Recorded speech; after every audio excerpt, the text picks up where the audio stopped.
Hi, and welcome to the second part of the Oracle Jet series of tutorials.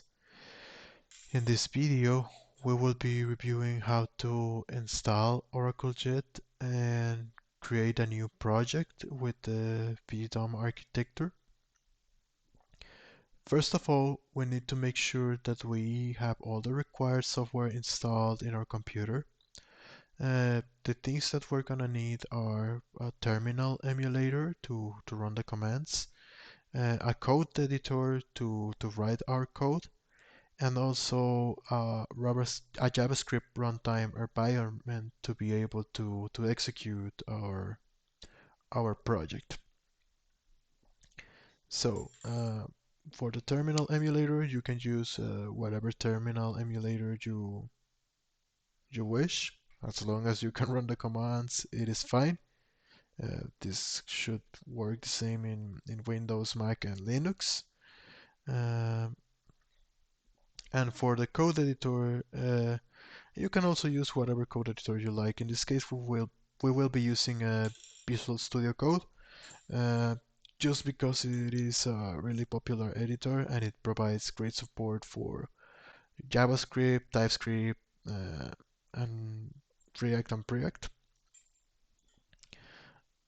Uh, And for the JavaScript runtime environment, well, you will use Node.js. If you have done web development framework before, you most probably are familiar with Node.js and probably already have it installed in your computer. But if not, well, it is just a JavaScript runtime environment, and you can download it here in nodejs.org. You just need to click the button for the latest long-term support version and follow the installation steps. So once you have Node installed, just make sure uh, by running this command, which will tell you which Node version you have installed, and make sure that also npm got installed together with Node. So run npm dash dash version to know which uh, version of npm you have installed. And once you have that installed, you can proceed to install Oracle Jet. So you don't actually need to install Oracle Jet globally in your system, and you just need to execute the CLI commands to create a new project and also to build projects and run a development server. So for that, we can use the npx command along with the Oracle OJet CLI package. So if we go to our terminal and run npx at Oracle OJet CLI with the command create, uh, we can use it to create a new project. So the first argument that this command will take would be the name of your project. In my case, I want to call it Jet Tutorial, and then it will take as arguments also the type of template you want to use to build your new project. In this case, we're going to be using the basic template, so we write dash dash template equals basic. And most importantly, the type of architecture you want your project to be using. In our case, we will just use the BDOM architecture, so we add the dash dash BDOM flag. And once we run this command, it will create a new project in a new directory called Jet Tutorial. So when this command finish executing, we will have a configure and structure Jet project under the Jet tutorial directory. So if we move to Jet tutorial and run the command npm install to install all the dependencies that Jet requires. Uh, we can then proceed to run our project because it already has a basic template.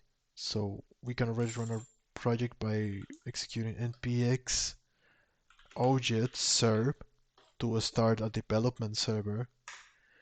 Uh,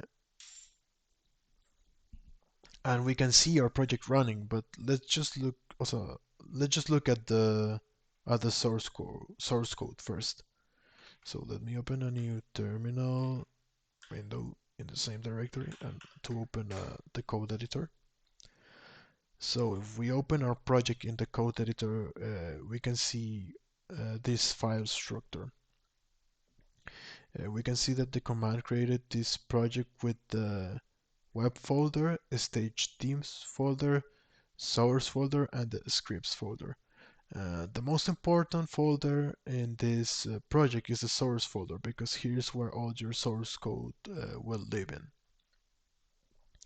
in. You can see it has the conventional structure for a single page application project. We have our main entry point, which would be our main.js file. Uh, we also have an index.ts file, an index.html file that describes the HTML for our component for our project, and it has an app root component inside it, which is where all our application will be rendered. Uh, we have the styles folder where we can define all our styles and also store our fonts. But the most important part is the components folder. As I mentioned in the index.html, we can see that we have our app-root element or component. The way in which we populate this element is in the app.tsx file. If we look at the code, let me just make it a little bit bigger. Uh, we can see here that we are creating a preact component and passing it to a function called register custom element. This function, as its name says, it registers a custom element under a name, which is in this case app.root, which is the one that we're using on our HTML file. So here we're basically telling it, hey, whenever you use the app.root element, uh, the component that should be rendered is this component. So this is our main entry point for our application. If you have used React or Preact, uh, you would know that what this component is doing is rendering the JSX element that this function returns, which in this case is just a div with a header component, a content component, and footer component. And these components are defined also here in the under the components directory. So if we want to look at the header, we just go to the header file, and we can see the contents of the header component. Uh, Most probably what you would like to look at is the content component. Here you see that the content of our application is basically empty. This content component would be basically this white space in the middle of our application. Uh, so all the changes we make here should be reflected on the project once we save our files. That's another thing that Jet implements, which is hot reloading. So if we go and add a new element to our content component, for example, a p tag that says hello jet, and we save the project, uh, we already see the change reflected here in the development server. So let's just check once again the structure of the component, because we missed some important parts, which were the other folders and the configuration files. So in the script folder, you will find all the scripts that will be run once you build your project. We will check this in more detail in later videos of the tutorial series. But basically, you can use these hooks or a script to perform optimizations at build time. Then the web folder, and this is important, this is the actual project that the browser uh, would be executing. So when you run the ojet serve command or the ojet build command, what it does is basically compile your application to this web folder. If you notice, here we have all the components that we define in the components folder in our source folder, but here they are already transpiled to ADM or to JS to be run by the browser, because you know that natively the browser does not support TypeScript or TSX. So this is important because when you are debugging using the browser development tools, you will not see your source code as you write it, but rather as it is compiled to the web folder. So if we go here to the components and we go to the content component, you can see that this file is very different from the file that we actually wrote in our application. See, this is not the one that's being executed. The one that's being executed is this one.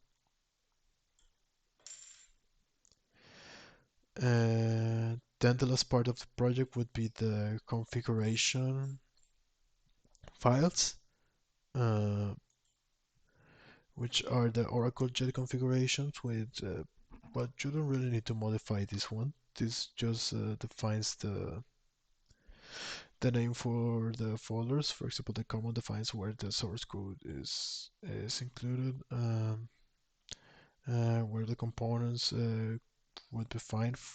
This is just for the Oracle Jet build uh, tool to be able to build the component properly. Then you also have your package JSON, which you can add your dependencies and web dependencies, dev dependencies, sorry, and the path mappings file. All the libraries that you install when you use Oracle Jet would be packed also in the web folder. If you notice, we also have this uh, libs directory, and if you pay attention, for example, some of the libraries that come packed in the application you built are jQuery, Knockout, and Preact. So this path mappings helps us pack different versions of the library depending on whether we're running the project on debug mode or release mode. Uh, so here you can specify which version of the library you want to include, the one that is made for debugging or the one that is optimized for better performance. This is useful because when you are developing, you want to have access to the source code in order to debug your project. But when you're running your project on release mode or in production, you want to be including a minified version of the project that is optimized for better performance. And lastly but not least, you have your tsconfig file, uh, which lets you define the TypeScript configuration for your project. For example, the strictness of the TypeScript compiler, which JavaScript version it would be transpiled to, and what type of module it would be transpiled to as well. So yeah, I think that's basically it on the second part of the series about installing and creating a new project with Oracle Jet. So thank you for your attention.